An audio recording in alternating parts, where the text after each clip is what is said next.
Let me start the record. Okay, then now let me do this first, and then let me take us live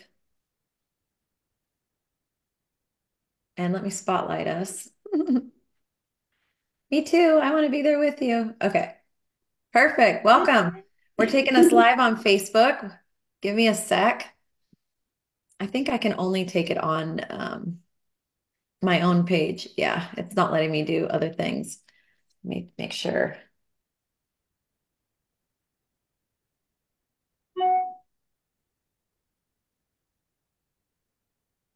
Okay.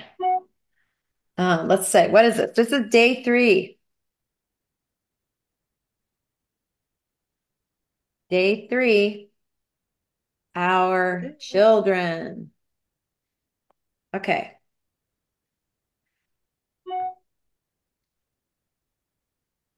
There we go. There we go. Welcome. Welcome to day 3 of the Loving Others Well Summit. I was just telling Justina, who is my guest host today, Others Well I think that this has the potential to be the most impactful day of all 3 of the days. And really, it's because we are, as parents, we are raising up the next generation. And we have such a tremendous responsibility to doing that as parents. And let's be honest, it's hard. Yes, it is. It's really, really hard. It's a tough job. It never stops being tough. And so we're just gonna share a little bit of our story and things that we've learned. I'll start. I have 3 children. They're all grown and flown now, but I had my oldest daughter who is 33. I had her when I was 16 years old. I had my son when I was 19 years old. I got divorced. I was a single mom for almost 7 years. And when I met my husband, who I've been with now for 24 years, we had my third, and she is 21 years old. So, and we're empty nesting. And I have one grandbaby, and I have learned a ton. So, and I have made a ton of mistakes. I have made so many mistakes. And I'll just preface it by saying that um, my relationship with my children has taught me more about the love of Christ than any other relationship that I've ever had in my entire life. So, Justina is a mother and an entrepreneur, and just has become a friend of mine. And I am so excited, Justina. You want to tell everybody just a little bit of your background? Yes, yes. I am a mother of three. I'm still raising two in the home, and one has gone off to college. I met my husband while I was in college. Oh my goodness, I was younger than my daughter when him and I met, or my oldest daughter. And wow, we've been married almost 20 years, I believe. So it's been a long time. And that parenting, learning to parent both, the husband and wife coming together, that is a journey in itself. Yes. So, yeah, just loving on the three children. I've homeschooled for the past 12, 13 years. Wow. So, Wonderful. all of the quirks and habits and things that they, that they exude, it comes from being in a home with us. So, we have to take responsibility for that. So, That's yeah. that's a whole different thing, homeschooling. I never homeschooled. So that's by the time the whole COVID thing happened, and so many people decided to homeschool. Our daughter was a senior, so she graduated in 2020, so she kind of didn't have a graduation. So we were on the other side.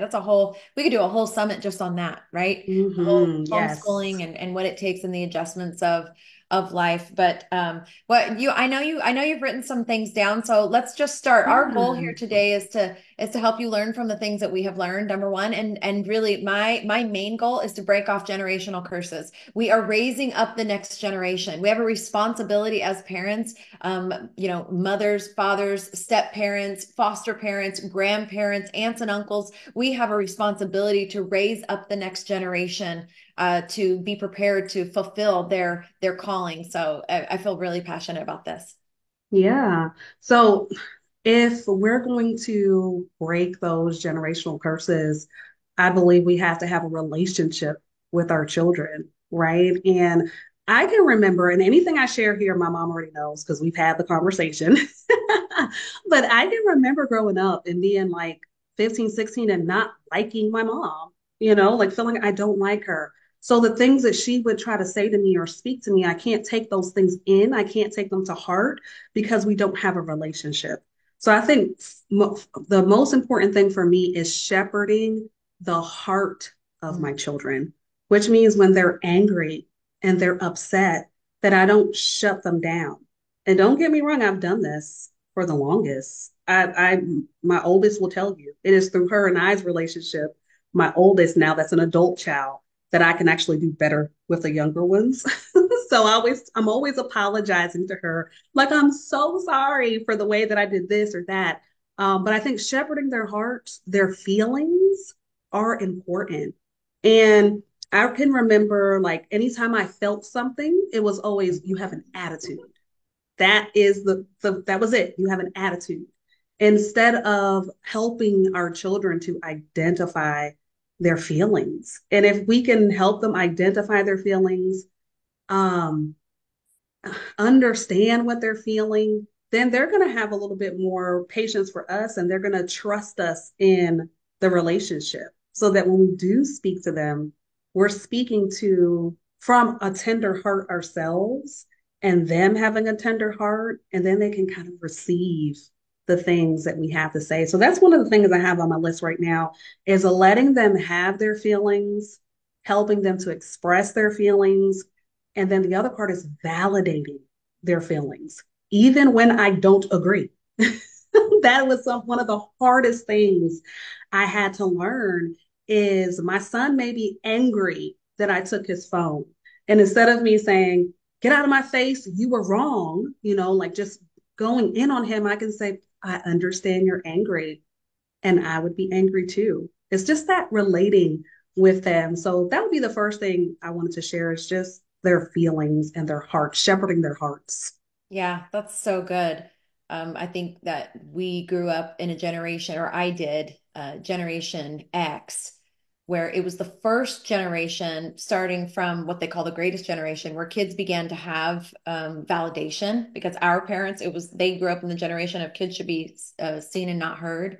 And Seen even and not before that, heard. it was even less like validation given to kids. Not that maybe we've gone overboard a little bit in some of the next generations, but just allowing their feelings to, Savannah used to tell me, my third, she used to tell me, I'd be, Savannah, you shouldn't feel that way. She would tell me, you can't tell me how I can feel. We can't tell them how they feel, and nobody can tell me that my feelings are right or wrong. They're my feelings. So I think that's really important. One of the things that I think comes from that is developing a relationship of trust with your kids. Like, they can trust you. They trust that if they tell you something, you're not going to like hammer them for it or yell at them or make them wrong. And that just actually takes time. So yeah, Mm-hmm. thank you. Great point. I will say this. I think that one of the most important things is that your children are watching every single thing that you do and that you don't do, every word that comes out of your mouth, every action that you take, whether you think they are or not, they are watching, and it is having an imprint on their lives. And so, it is back to developing a relationship of trust. You cannot be one person that is, I'll just use cursing. You can't curse in front of your children and be a person that curses on the phone or curses like in general, and then get mad at your child for cursing because you've modeled that that's an okay thing for you to do. You're now out of integrity, out of alignment, and your child sees it. And now you will develop a relationship of distrust. So parenting is the ultimate mirror held up in front of you to teach Yes. them that with your modeling and who you are as a parent. And my gosh, having children so young, this was I wanted so badly to be a good parent, but I didn't know what I didn't know, and now I have a grandchild, and she mimics everything, and I mean everything that her mother does. Her mother yells at the dog. Guess what the 3-year-old does? She Yelling at yells the at the dog. dog. It's just every Yeah. little thing. She's a little parrot. Something that was mirrored to me from my children was my tone of voice. Mm. Ouch. Because they give it right back to me, or the what. Like my children will call me and what? because I'm irritated, right? Or I'm focused on something else. And then I get the what back. And it's like, ooh, okay. All right, Lord, let me think about this. How am I responding? How can I sound like I'm actually excited to hear from them when they want my attention, right? Or that I'm pleased with them or that I love them, that I love you. I'm responding from a place of love and my tone is from a place of love. So, yeah. Yeah, that's a good one. Savannah, my youngest, my older two they don't say it anymore. They're too busy with their own lives. My youngest still loves to call me out and she'll go, "Why do you sound so mad?" Like, I'm not mad. Or she'll, "Why are you mad?" "I'm not mad." "Well, you sound mad." And so tone is something that we have to, I think really, really, especially with our children, work on because really, the goal of a parent is not to raise a child. Our goal is to prepare adults. That's our job. We were Mhm. given this job to steward these little lives that God entrusted us to, and our job is to prepare them to go out into the world and fulfill their calling that that God has given them. It's a hard Yes. job because being a parent, your children will trigger every single solitary trauma Mm. that you have ever gone through times 10. Your children will do that. It will bring those things to the surface. It will call out your biggest insecurities, and it's a lot of work to actually, really submit yourself to the job of parenting. Hmm. Hmm. I have another thing on my list, which is put the devices down and make eye contact. That was something that my daughter just brought to my attention as she got older, like as a junior, senior in high school, just not feeling like I was paying attention, even though my heart is there. And because it's one thing to say, you can say you love your children and know in your mind and your heart that you love them, but do they really feel it? And that's the thing. You may be really surprised to know that they don't feel it. And that was something she didn't feel it because I'm working online and she comes over to talk to me and I'm like half listening and it's like for years that's something I do regret. I know you kind of opened up and said there were some things you regretted, during while raising them or mistakes that you made and I know that was one of the mistakes that I made that I'm like half listening. And children feel that. They feel it when you are half listening, when they don't have your undivided attention, and then they tell themselves a story. Oh, mom doesn't care that much. Dad doesn't care that much. And even though that's not in my heart, I love my kids, but I have to intentionally put the phone down and I'll feel it. Like I'm like, oh, I wanna be doing this. I'm like, eh, eh. They are more important in this moment. So that's something that, I think that we can all pay attention to because we want to say the kids are in their phones all the time, Yeah, it's and us. they're modeling our behavior. So yeah. Yeah, isn't that really true to giving them undivided attention? And I talked about this on the first day when we talked about marriage, but really, um, it's harder to know when your children are little, but as they begin to get older, you really kind of want to know what their love language is. How do they receive love? Because like my it's harder to know. I was young with my first two children. So these are things I wasn't aware of. But with Savannah, I was 10 years older when I had her, and I had some emotional intelligence over the years that I had built in. And I knew what her love language was when she was at home. It was quality time. That was the one, like she just wanted you to spend time Mhm. with you. That was her, no, it didn't even matter what you were doing. And so, but if that's not your love language and you're thinking that because you're making dinner, doing the laundry, driving them to and fro or whatever, then I'm doing all these things because I love you, but how do they receive? So that's an important thing to Mhm. actually get to know your children. When they're younger, like I said, it's a little bit harder, but as they begin to get older, it becomes such an important thing. And really, and this is one of the ways that God has shown me who He is having the ability to love your children unconditionally when they're wrong, when they do wrong, when they say wrong Mm. things, when they now that I have adult children, when they engage in they make choices as an adult that maybe I don't think is right for them. I really it has been radically transformational in my life to be able to learn that type of love And it just shows me, this is the love that God has for us. Do we always make the decision that God wants us to make? Probably not. Probably very, very Mm-mm. often we don't. But He just continues to love us. And Mm. that's been one of the most incredible things that I've learned as a parent. Yeah, I think, wow, I think you may say, and this is, I'm speaking to myself, there's a season where I said, I love my children unconditionally. I love them, though it doesn't matter anything they do. I love them. When they're young and you still actually get to control their actions Yep. and you still get to tell them, no, you can't go there, or no, you can't wear that, or no, Yes. you can't do your hair like that, or you can't Yes. get that piercing. Like you have control. Control is not love. That's But not. there's this level of control that we do have over our children when they are between the ages, under 18. We have a level of control. And man, as they get older, I mean, I even look at my son who's going to be 16. He's getting older. He's making choices that I can't control. He walked out of my house the other day when I was giving a discipline. I'm giving an order here, and he just walked out. Do you know if I would have done that, the door Oh. would have been locked, and you probably would have had to find another place to stay, Mhm. right? But and it's the week that we're talking about loving our family and our Of children course. well. And I'm thinking, how am I going to respond to this child when he comes back in this door?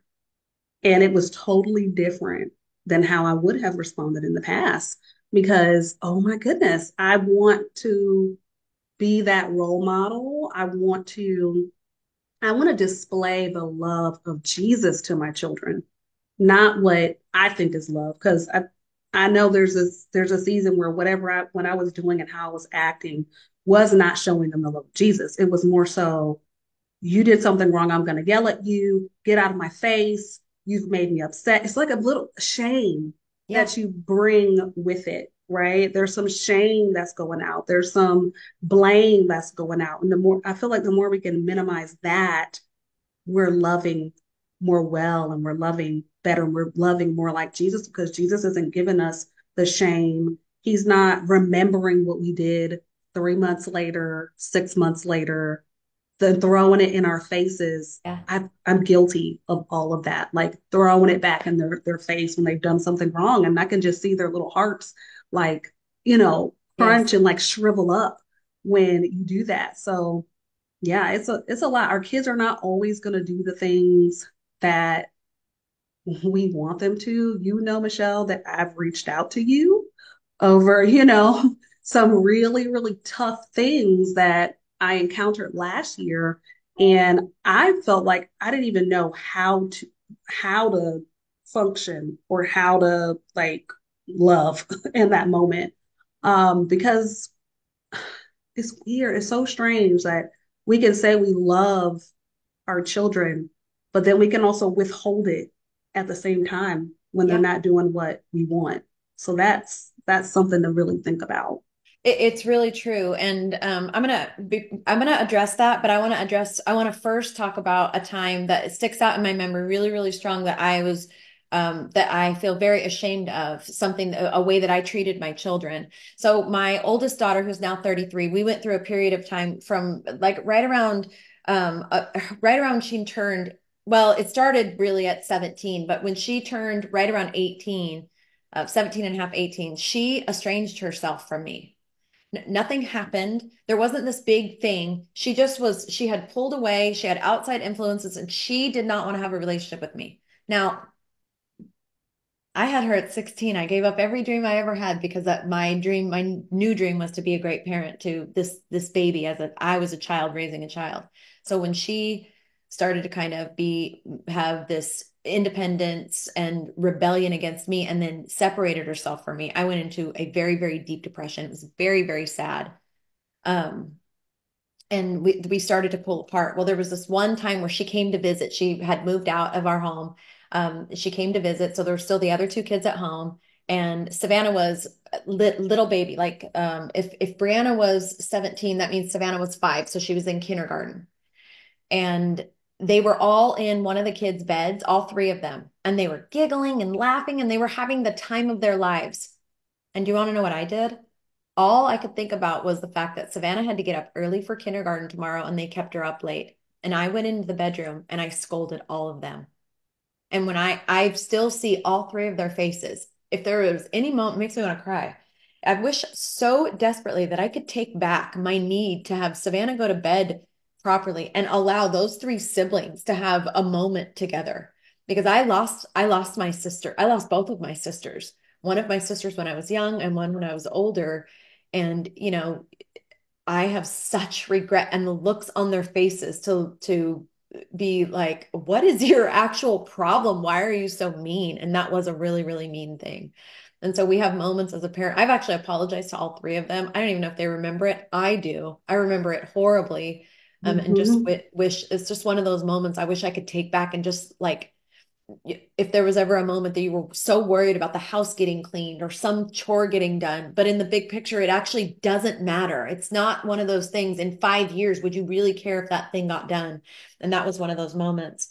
A few years later, after this, when my son was 16 years old, he came out to me that he was gay. Or at the time, the way that I worded it was, he thinks he's gay. And growing up in a Christian home, this was like the epitome of all shame and terror and oh no, what are you going to do? That began this incredible journey between us and our son and really walking that out with him. And I sought the word of God. I began to read books. Like, how can I reconcile this? Because what I had been taught all of my entire life was like, this is like the ultimate sin that can never be, reconciled, that can never be righted. And, my son is destined to hell. And of course, that's not something that we want as a parent. The hello, we're trying to get our kids to live a good life and love the Lord. Like that's our thing. And through those two things, my oldest daughter estranging herself to me from me before my son came out. When he came out to me, even though I didn't have any answers, I knew this one thing. My son was going to a youth group, a local youth group at a church, and the pastor's son had committed suicide about 4 months before my son told me this, and it was kind of rumored that the son was gay, and so I had that in my mind, and the fact that my daughter didn't want anything to do with me, and I thought to myself, I'm not going to lose my son. Mm-mm. I'm not going to lose him to be accepted in a community because he's not accepted at home, and I'm not going to lose him to suicide. So this began this incredible journey of the Lord really teaching me this unconditional love. And here's one of the things that the Lord told me through that situation. It started just with my son, and it has changed me as a person, but it started with my son. As I'm seeking the Lord and I'm praying and I'm desperate, like, how do I lead this child? What do you want me to say? What is your heart for this child? And here's what the Lord told me. He told me, how do you expect your son to believe that there's a God in heaven that loves him unconditionally if you don't show him that first? And so that became my mantra with my son. I'm going to show him unconditional love. Do I accept everything that my children do? Not at all. Not any of them. I do. I mean, they do all kinds of things that if they listen to me, their life would be so much easier. But I love them so completely and so wholly, and I mean WHOLY, which that is holy. And I trust that the Lord loves them even more than I do. So I continue to model unconditional love. I continue to model the things that are the values and things that are important to me. And I continue to be there for my children, no matter what, because God is there for me no matter what. When I screw up, when I make Amen. bad decisions, when I turn my back, the Lord has never ever let me down. And if that is what I want my children to know about God, then it actually starts with me. Yeah. I just, you went, oh my gosh, last year, my daughter had been holding a secret, and it was for a whole year because she didn't even feel comfortable talking to me about her feelings or her sexual orientation, right? And I was so angry that that she felt that she couldn't come to me about it. But then I had to reevaluate my actions, right? Like if she's sharing something with me or a feeling or an opinion and I don't agree and I'm like shutting her down and I'm not listening or I'm making her feel shame about it, why wouldn't she have felt comfortable coming Yeah. to me about that?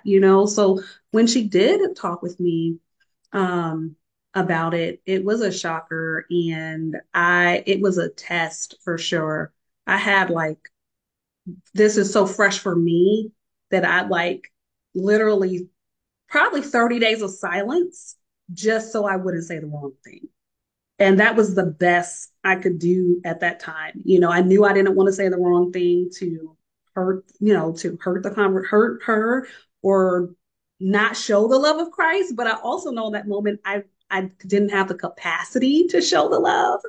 But reaching out to you, Michelle, and just having your support, like in the background, just some of the words that you just were sharing with me about loving, loving anyways. That is what I'm called to do as a mom, is to love my children. That's what I'm called to do as a child of God, is to love her.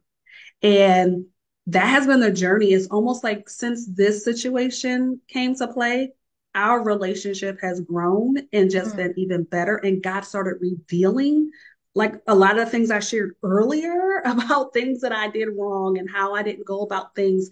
And it just created this atmosphere for us to really something, two words we haven't shared yet: mother wounds and father wounds. Those come from our parents, and then we're talking about that generational stuff, and it hinders us from loving our children well It does. because we're wounded in a way, right, from our parents, and then we pass those wounds down to our children. And so it's like, man, God had to heal things in my heart so that I can then love better, right? And then she already had them. She already had a bunch of things we've shared from anxiety because she was wanting to please me Yes. because I'm her mom. We have this position already where our children want to please us and they want to be validated by us. And we don't ever have to go through that manipulating and all of that with God, right? Like he loves us because he created us, because he made us. Like he just loves us. We Oof. came out with him loving us, and Yeah, he knew everything that we were gonna do. that's So right. we have to like strum up that I don't know what you want to call it, the energy, the oomph, whatever, to love our children in that same capacity. And I really think that's like Holy Spirit power It is. to be able to love in the way that God loves us, to love our children in that same way. So I thank you for your support during that season, because it was hard and I needed to speak with, someone else that has walked it already and has shown the love. And I knew that was a breaking point for myself where it's like it could either go, left or right. And I'm just Yeah. grateful that our relationship has grown. We've been able to work through mother wounds. And then for the fathers in the room, get working through your own father wounds so that you can recognize how you've hurt your children and you can apologize. That's the next thing on my list, is being willing to apologize to your children. You have to at every single age. I don't care if they're 2, 13, or they're already an adult. They need to hear you apologize because they're able to forgive. You model that forgiveness. That's nothing. Quick forgiveness for your children when they've done something so hurtful, like lie to me yesterday and wake up in the morning and lie again, like back to back things. Like quick forgiveness is so important. And that's something I didn't do with my kids. I would hold on to the anger when they've done something, like their discipline that I'm giving them was coupled with days and days and days of mom's anger. That's not what the discipline is supposed to be. And Right. so, yeah. Oh, that's so good. There's this balance, and it's why having having a family raised in a home with a man and a woman brings balance, because on the female side, in a healthy environment, we bring the nurturing side. We bring this softness to the relationship, to the guidance of the parents, and then typically a father will bring the more accountability and responsibility to both the male and the female in the raising of the children. But we have this responsibility to do both simultaneously: thick skin, soft heart, love our children unconditionally, and yet create in them the ability to be strong enough to withstand the journey of this life and to take responsibility for their own actions and to be people of integrity. It's a hard job to do that, especially in this world. It really is. I there were things that I grew up hearing that I didn't want my children to hear, even though I was such a young mom. I hated hearing from my parents. We can't afford that. And hearing my parents fight about money. So it was one thing I never ever said to any of my children, that no matter what and I was broke as a joke when I was a single mom. Like for many, many years, it was hand to mouth living. But if my kids wanted something, I never ever told them we couldn't afford it. I would redirect or say different things or talk about how we were going to work, save or work into it, because I didn't want them to have weird money mindsets when they grew up. These were some of the things that I want. My one of the great things that my mom gave me, she instilled in me from a very young age, if there was anything that I wanted to attempt to do, she just assumed I would do it and told me, "Oh, you'll do it. I'm going to try out for, I'm going to, run for student body, whatever." And she'd go, "Oh, you'll do it. I want to be on this sports team. I'm going to try out." "Oh, well, you'll get it." She instilled in me that whatever it was that I wanted, that of course I would have it. All I had to do was attempt to go out and attempt it. It wasn't until I was an adult that I really realized, like, just because you want something doesn't mean you're automatically going to have it. That's how deeply rooted that was in me. So I just want to tell you, as parents, your voice echoes in your child's mind for their entire life. So what you say is their inner voice. Make sure that you're not their inner critic. Make sure that you are Mhm. their inner That's good. encourager, that you are their inner empowerer, not their inner critic. Parents can be critics all too often. Well, why didn't you do that? How come you didn't do that? Why is your grade a B instead of a B plus or an A? How come you didn't clean your room? How come you didn't do? I mean, this is just kind of what we do as parents, because we have things that need to get done and they have responsibilities.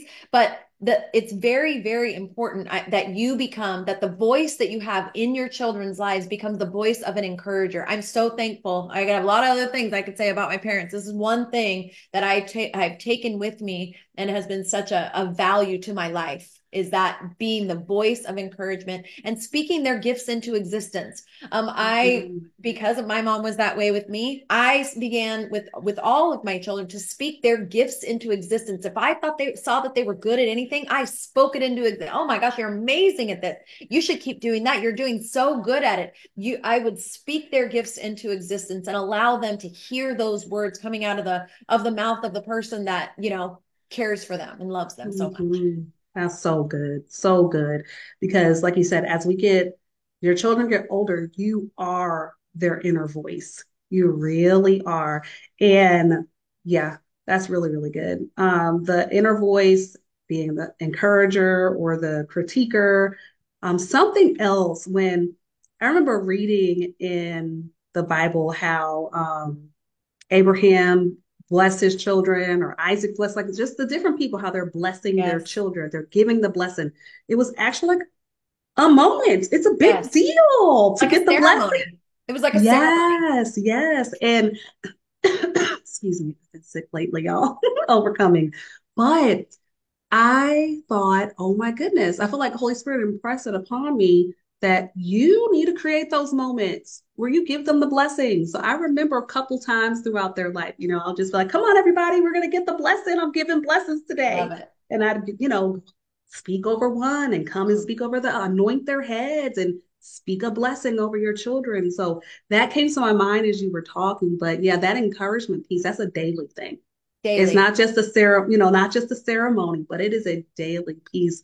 I will say that with my kids, I'm the same way. Like my daughter, she is in musical theater, and that is a tough, she's getting a degree in musical Wow. theater, and that is a tough field. And that's one thing too, when your kids tell you that they feel led to do something and it doesn't necessarily seem like it's going to bring security and it's not the thing you think is going to be the sure fit thing, allow them that self-expression because God is speaking to their hearts. They're leaning in the way that they feel they're supposed to go. So encourage them. So yeah, that's been one thing I've done with my daughter. You're going to Broadway. You're going to be that Love it. performer. Every time you audition, oh, you're going to get it. Same thing because I want to encourage her, be that encouragement. And that, like I said, it is a tough field, but you got it. God led you there. He's going to take you where he believes you should be. And That's that's so just, good. it's a great success for sure. I know we could go literally an hour and a half on this, so Yes. we're gonna kind of wrap it up. But Yes, I just ma'am. want to say I want to say a couple of things about breaking generational curses. How do you break a generational curse? Well, it starts by you not repeating the behaviors of your family. If you come from a family of alcohol abuse or drug abuse or any sort of abuse, then you don't abuse. And you are no longer allowed to use the excuse that that's what you were modeled. Because you could watch any Amen. television movie and know what behavior is good in the movie and what behavior is bad. You didn't have to be modeled bad behavior to know that it was good behavior to know that bad behavior is bad. That's like it's time for you to take radical responsibility over these lives that were entrusted to you as a parent. So if you come Mhm. from a background of alcohol abuse or drug abuse, don't do drugs and don't do alcohol in your home, period. A lot of times there's a genetic disposition. Break the chain. Literally break the chain by not even having it in your home. Don't even allow it around your family so that your kids don't grow up with the same memories that you did.